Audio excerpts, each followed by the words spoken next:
कानूनी पहलू को थोड़ा सा समझने की कोशिश करते हैं कि जब वो हिरासत में हैं तो क्या बनता है सर कि मतलब एलिगेशन 4 साल पहले के गाने पे साफ साफ कहा जा चुका है कि अगर कोई शादीशुदा पुरुष है उसके साथ आप संबंध बना रही हैं और फिर बाद में ये एलिगेशन लगा रही हैं कि शादी का झांसा देकर मेरे साथ ये। तो लोग कमेंट करके कह रहे हैं कि भाई कोई भी लड़की मतलब अपनी ज़िंदगी का सवाल है और इस तरीके का एलिगेशन लगा के अपना पूरा सब कुछ बर्बाद क्यों करेगी, तो क्या लग रहा है 2020 से 23 के पीरियड में उन्होंने ऐसा कुछ भी एफआईआर ना तो कराया ना तो अपने फैमिली मेंबर से जाके बताया। देखिए अभी उत्तर कुमार जी को हिरासत में ले लिया गया और उन्हें जुडिशियल कस्टडी में भेज दिया गया है। आज से एक नया प्रारंभ हुआ। जी हाँ दोस्तों, नया प्रारंभ, परिवर्तन प्रकृति का नियम है। तो बागेश्वर धाम पर गुरु जी ने सोमवार, मंगलवार, बुधवार पूरे वीक के दिन को के लिए जो नियम बनाए हैं, बृहस्पतिवार को वो मंदिर पे ही भक्तों को दर्शन देते हैं और वहाँ पर विभूति वितरण करते हैं, वहीं पर मिलते हैं। ऐसा उन्होंने एक नियम बनाया है। तो हमने भी एक भक्ति न्यूज़ करके देख सकते हैं दोस्तों। अभी वैसे सर्च करने से ना आए तो आप ये लिंक के थ्रू जा सकते हैं। भक्ति न्यूज़ चैनल के ऊपर आप जाएंगे तो बागेश्वर धाम या किसी भी कथा धार्मिक स्थल के जो भी जानकारी या बात है वो डिटेल में मैं यहाँ पे रखने जा रहा हूँ। आगे से पब्लिक ओपिनियन और जो वैसे मुख्य बातें होंगी वो मेक इन मीडिया पे मिलेगी। और मैं आपसे फिर रिक्वेस्ट करूँगा कि भक्ति न्यूज़ चैनल को जरूर सब्सक्राइब कर लें। चलिए शुरू करते हैं वीडियो। नमस्कार दोस्तों, तो सुप्रीम कोर्ट में आज मैं फिर उसी केस के लिए बेसिकली जो उत्तर कुमार का केस हो गया और एक और जो मनी मिराज को मैं थूकती हूँ। वानू द ग्रेट है क्या लड़की है, जिस तरीके से चीज़ें कही जा रही हैं। अब एक ने तो केस कर दिया, एफआईआर करा दी और 14 दिन के लिए हिरासत में उत्तर कुमार को भेज दिया गया है। लेकिन कहा यह जा रहा है कि जैसे पुराने केस अगर किसी तरीके की फोर्स मतलब कोई इस तरीके की चीज़ें नहीं है, फोर्सफुली नहीं हुई है, हमारे साथ विशाल जी हैं फिर से। लेकिन अब क्योंकि जब हमने लास्ट बात की थी तो उस टाइम हिरासत में नहीं गए थे, अब उत्तर कुमार को हिरासत में डाल दिया गया। और इधर जो ये एक और ये वानू द ग्रेट है उसका भी केस कुछ ऐसा ही, अब वो लव जिहाद का जो आरोप लगा रही है। तो उसी सिलसिले पे बात करते हैं। हमारे साथ फिर विशाल जी जुड़ गए हैं। थोड़ा सा मैं जानने ही आया हूँ कि अब हिरासत में वो गए हैं 14 दिन का, और जिस तरीके से अब उसने बोला कि जी मुझे खुशी है कि मेरी बात सुनी गई। उसने जो भी धमकी दे के जिस तरीके से केस कराया भागा करके है वो लड़की। और अब ये कानूनी पहलू को थोड़ा सा समझने की कोशिश करते हैं कि जब वो हिरासत में हैं तो क्या बनता है सर कि मतलब एलिगेशन 4 साल पहले के गाने पे किस तरह से बन रहा है, क्योंकि उस टाइम हमने जो लास्ट टाइम बात की थी ना तो वो हिरासत में थे और वो कह रहे हैं कि ये भी आरोप लगाया कि जहर वहर की बात हुई है कि मतलब जहर दे दिया। तो कैसे देख रहे हैं आप, क्या लग रहा है अब? देखिए अभी उत्तर कुमार जी को हिरासत में ले लिया गया और उन्हें जुडिशियल कस्टडी में भेज दिया गया है इस केस में, और उनके लिए रेगुलर बिल अभी लगाया भी गया है डिस्ट्रिक्ट कोर्ट में। और मुझे लगता है कि जल्द से जल्द वो लोग हाई कोर्ट के लिए मूव करेंगे। और ऑनरेबल सुप्रीम कोर्ट ने कई सारे ऐसे जजमेंट दिए हैं जिसमें यह साफ साफ कहा जा चुका है कि अगर कोई शादीशुदा पुरुष है उसके साथ आप संबंध बना रही हैं और फिर बाद में ये एलिगेशन लगा रही हैं कि शादी का झांसा देकर मेरे साथ ये दुष्कर्म किया या कोई भी कर्म किया, तो उसमें रेप के चार्जेस तो बिल्कुल भी नहीं बनेंगे। तो इस केस में जहां तक मैं एफआईआर को देख पा रहा था, अगर रेप के चार्जेस नहीं बनेंगे तो फिर कोई और ऐसा सेक्शन नहीं है जो कि नॉन बिलेबल हो और जो कि कॉग्निजेबल हो, उनको बहुत ही आसानी से इसमें जमानत मिल जाएगा। इसमें SC ST एक्ट के सेक्शन 3 और सेक्शन 4 को भी लगाया गया है, लेकिन उसकी कोई प्रूफ को प्रस्तुत नहीं किया गया है कि वो अगर उन्होंने कोई भी ऐसा रिमार्क किया था या किसी भी शब्द को बोला था तो आखिर वो कहाँ पे बोला था, किसके सामने बोला था और कब बोला था, ये जानकारी एफआईआर में नहीं दी गई है। सिर्फ ये कहा गया है कि SC ST एक्ट के नियम लगाए गए हैं। जैसा कि हम पहले भी देख चुके हैं कि SC ST एक्ट का बहुत ज़्यादा दुरुपयोग किया गया है। ऑनरेबल सुप्रीम कोर्ट ने भी कई सारे अपने ऑर्डर और जजमेंट में ये नोट किया है कि इसका दुरुपयोग हो रहा है। इसीलिए पहले ये था कि जैसे ही एलिगेशन लगते थे गिरफ्तारी हो जाती थी, लेकिन अब ऐसा नहीं है। अब गिरफ्तारी होने के लिए पहले एलिगेशन को प्रूव करना पड़ेगा कि क्या एलिगेशन है, और अगर कुछ ऐसा है किसी तीसरे ने सुना है तो उसको मान्य करता था।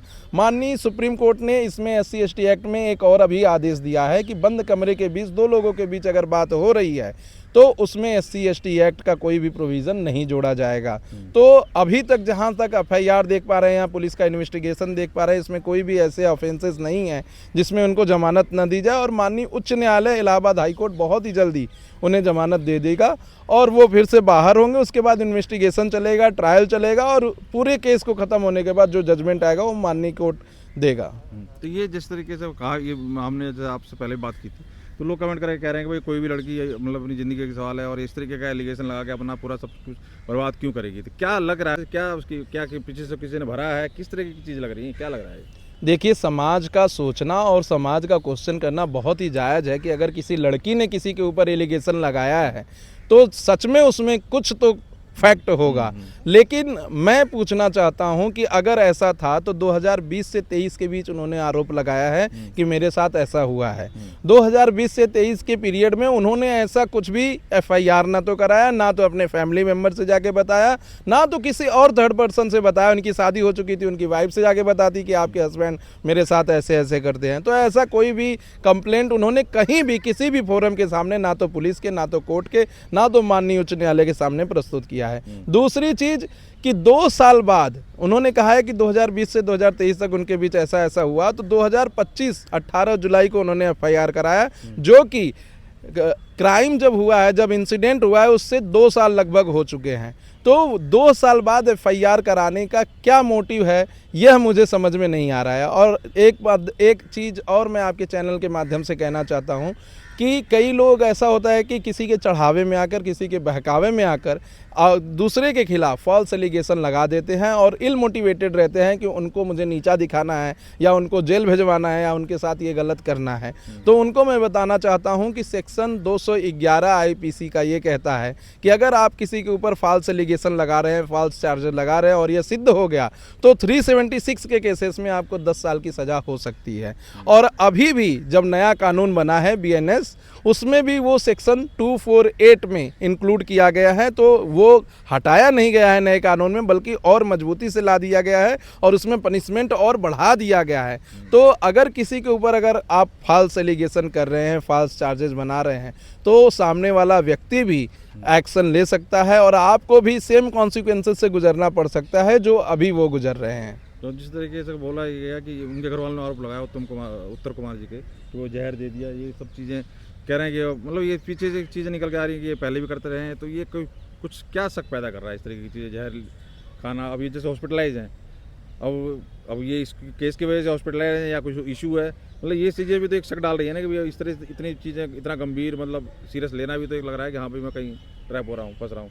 देखिए, उनके घर वालों को डॉक्टर ने ये कहा है कि आपके पिताजी को जहर दिया गया है या दवाई के माध्यम से पॉइजन दिया गया है, जो ये बात वो बोल रहे हैं मीडिया के सामने, उसके कोई अभी फैक्चुअल एविडेंस नहीं है, डॉक्यूमेंट्री एविडेंस नहीं है। तो इस पर अभी बिलीव करना थोड़ा सा मुश्किल है और किसी भी डॉक्टर के ऊपर या किसी अदर पर्सन के ऊपर एलिगेशन लगाना थोड़ा सा मेरे हिसाब से अभी प्रथम दृष्टया बहुत जल्दीबाजी होगी। ऐसा कुछ भी नहीं है, वो स्वस्थ हैं। उनको बीच में कुछ समस्या आई थी, पुलिस स्टेशन ले जाते समय उन्होंने बताया और पुलिस विभाग के जितने भी कर्मचारी थे उन्होंने बहुत अच्छे से माननीय कोर्ट के कई सारे गाइडलाइन का पालन करते हुए इन्हें नज़दीकी हॉस्पिटल ले गए और हॉस्पिटल में उनका जब इलाज हुआ, जब डॉक्टर ने ये सर्टिफिकेट दिया, ये कहा कि अब इन्हें ले जा सकते हैं, तभी इनको वहाँ से लेके गया और 24 घंटे के अंदर इन्हें डिस्ट्रिक्ट कोर्ट के सामने प्रोड्यूस किया गया और ये 14 दिन के जुडिशियल हिरासत में चले गए और अब इनके बेल के एप्लीकेशन को आगे बढ़ाया जा रहा है और मुझे लगता है कि जल्द से जल्द इनको जमानत मिल जाएगी।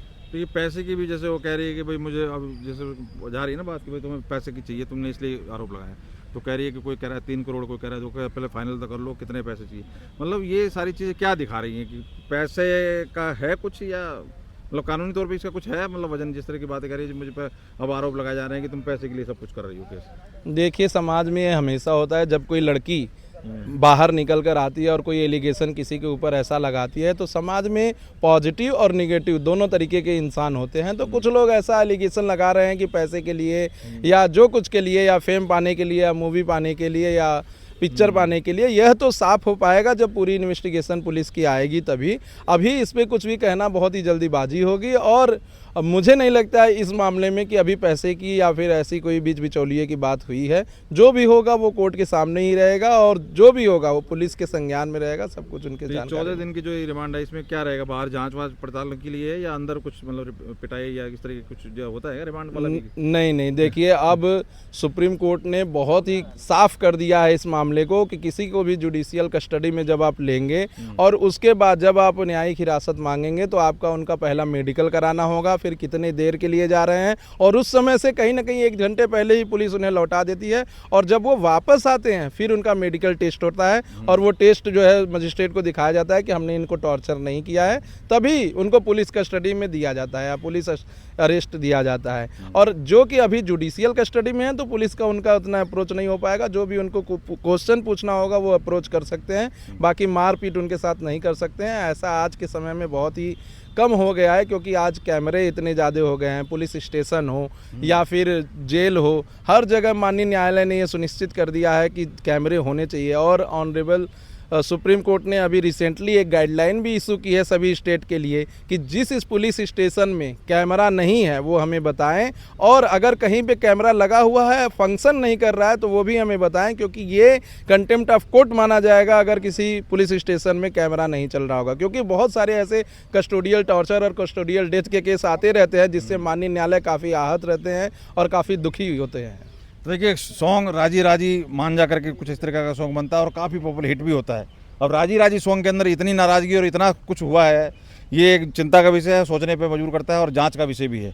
लेकिन सेम अभी मैं दोनों चीज़ों को क्लब कर रहा हूँ। एक ये जो वेनु द ग्रेट है, नाम भी इन्होंने सब सोशल मीडिया के उसके हिसाब से रखा हुआ है, उसके आरोप देखिए उसके ऊपर भी बनता है, क्योंकि वो उसको भी जैसे बोला जा रहा है कि उसकी माँ ने उसने जैसे कहा कि भाई हम दोनों का जैसे जोड़ी चलती है फिल्मों में, अब आजकल तो स्टार हर कोई बन रहा है रील बना के चाहे कैसे भी, तो वो कह रहे हैं कि उसकी माँ ने मुझे, वो उसके मैं बयान बता रहा हूँ, हिंदू दल वगैरह में उसमें बैठ के उसने ये बयानबाजी की है मीडिया में कि इसकी माँ ने मुझसे कहा कि भाई तुम लोगों की जोड़ी पॉपुलर है तो तुम कैश कराओ, पैसा बनाओ और साथ रहो, शादी का कोई वो नहीं है।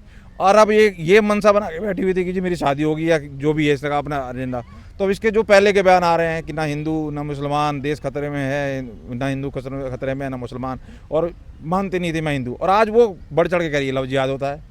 भाई लव जिहाद किस तरह, जब अगर वो उसको मतलब एक तो हो कि छुपाई गई हो अपनी आइडेंटिटी, हिंदू बन के किया हो, ये लव जिहाद का जरा समझाइए, लव जिहाद कैसे बनेगा? वही ना भाई किसी ने आइडेंटिटी छुपाई और तब फंसाया, उसी केस में तो बनेगा ना। देखिए, लव जिहाद का एंगल अभी इसमें नहीं दिख रहा है।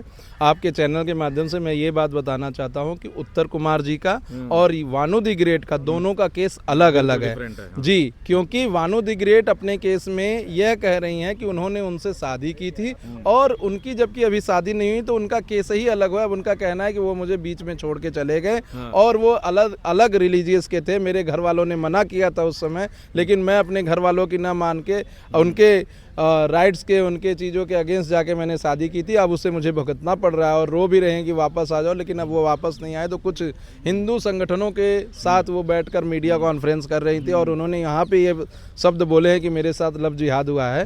तो दोनों लोगों का केस अलग है, दोनों लोगों की चीज़ें अलग हैं और दोनों के साथ जो हुआ है वो बिल्कुल अलग है। इसको एक तरीके का केस ना माना जाए। दोनों के केस, दोनों के फैक्ट, दोनों के एविडेंस अलग अलग हैं। वानु द ग्रेट जो एक्ट्रेस हैं वो अच्छी पॉपुलर एक्ट्रेस हैं और जो मिराज है, मनी मिराज, वो भी पॉपुलर एक्टर हैं भोजपुरी के। तो वो दोनों लोग आपस में संबंध बनाकर रहते थे और उनका कहना है कि उन्होंने शादी भी किया था। रिसेंटली 3-4 दिन पहले इस घटना के उन्होंने अपनी 2nd एनिवर्सरी भी मनाई थी। तो कहीं ना कहीं ये देखा जा सकता है कि उनकी शादी हुई थी और शादी के बीच में ऐसा धोखा उन्हें मिला, जिसके लिए वो बहुत आहत थी और मीडिया में आकर, पुलिस वालों के सामने आकर और सभी संगठनों के सामने आकर अपनी व्यथा रखी थी और उस व्यथा के लिए अभी आगे की कार्रवाई हो रही है। उधर से मनु मिराज के भी बहुत सारे सोशल मीडिया पे कमेंट्स वगैरह आ रहे हैं उनके भाई के, उनके समर्थकों के। तो ये देखना दिलचस्प है कि आगे अब होता क्या है। लेकिन अभी जो फैक्ट आया है वो यही है कि दोनों की शादी हो चुकी थी और दोनों को अब उसने छोड़ के चला गया और दोनों है, पता है कि क्या चीज़, हाँ, कुछ नहीं है, छुपा हुआ कुछ नहीं है और दोनों अपनी मर्जी से एक दूसरे के साथ रहते थे, शादी किए थे, सब कुछ किए थे। इसमें परिवार का कोई रोल नहीं है। परिवार वालों ने बहुत इनको समझाया, बहुत मना किया कि आप मत जाइए, लेकिन ये उस समय कई सारे जुल्में पड़ती थी, कई सारे कलमें पड़ती थी, ऐसी ऐसी चीज़ें समाज को, देश को बताती थी। कई बार सोशल मीडिया पर इनका विरोध भी कई संगठनों ने किया है। जी, ये बहुत मतलब एकदम कहिए तो यूरोपियन माइंड की हो गई थी। तो अब इन्हें ज़मीन पर आ गई हैं। अब इन्हें समझ में आ रहा है कि काम देगा तो परिवार देगा, काम देगा तो समाज देगा, काम देंगे तो अपने लोग देंगे, बाकी दूसरा कोई। हिंदू जो संगठन है इनको भी तो समझना चाहिए ना कि इस तरीके की चीज़ों को अगर वो मतलब सपोर्ट कर रहे हैं तो कहीं ना कहीं जो बेचारी एक्चुअल विक्टिम है, जिनके साथ धोखा हो रहा है, जिनको पता नहीं चलता और उनको ट्रैप कराया जाता है, तो उनको पकड़ने या उनको सपोर्ट करने के बजाय इनको इस तरह से करना क्या नहीं लग रहा है? इनके जो मंसूबे हैं या इनकी जो इच्छा है उसको कहीं ना कहीं मतलब ये डेंट करेगा कि भाई आप ऐसे, जो लड़की ओपनली कह रही है। देखिए, ये बात तो बिल्कुल सही है कि जो लड़की है वो अभी अपने पूरे स्टेट ऑफ माइंड में नहीं है और वो समझ नहीं पा रही हैं कि उन्हें क्या कहना चाहिए, क्या नहीं कहना चाहिए, और किसी भी संगठन को उन पे भरोसा नहीं करना चाहिए। हो सकता है कि आज मनु मिराज वापस आ जाए तो वो फिर उनके पास चली जाए और कह दे कि देखो भाई हमने तो जो हुआ गलती से हुआ। तो ये बिल्कुल ही गलत है। और जो हिंदू संगठन है उनका काम है कि जब कोई उनसे मदद मांगता है तो मदद करने के लिए आगे आते हैं। उनको ये नहीं रहता है कि क्या फैक्ट है क्या नहीं है, वो सबकी मदद के लिए आगे आते हैं। तो ऐसा कहना कि इससे और लड़कियों के प्रभाव पड़ेगा, ऐसा नहीं है। लेकिन इस लड़की का अभी जो विक्टिम है जी अभी इनका थोड़ा सा उतना भरोसा नहीं करना चाहिए था, क्योंकि ये कभी भी बदल सकती हैं और कभी भी पलट सकती हैं। चलिए बहुत बहुत धन्यवाद दोनों चीज़ की। देखिए कानूनी पहलू समझने की कोशिश की हमने विशाल जी से, और जिस तरीके से दोनों वेल नोन जो पता था कि क्या से क्या कंडीशन है और किस तरह से, चाहे राजी हो चाहे बिना राजी हो, लेकिन इनको सारी चीज़ें क्लियर थी। उसके बाद इस तरीके का आरोप लगाना, अब ये जांच का विषय है। कानूनी तौर पर जो चीज़ें बनेंगी वो हमारे सामने आएगी, उसके ऊपर हम भी नज़र रखेंगे। लेकिन एक इस मुद्दे को डिस्कस करना बनता था, जो कि हमने किया। और आप कहाँ तक सहमत है और आप क्या राय रखते हैं, जरूर कमेंट करके बताइए। बहुत बहुत धन्यवाद।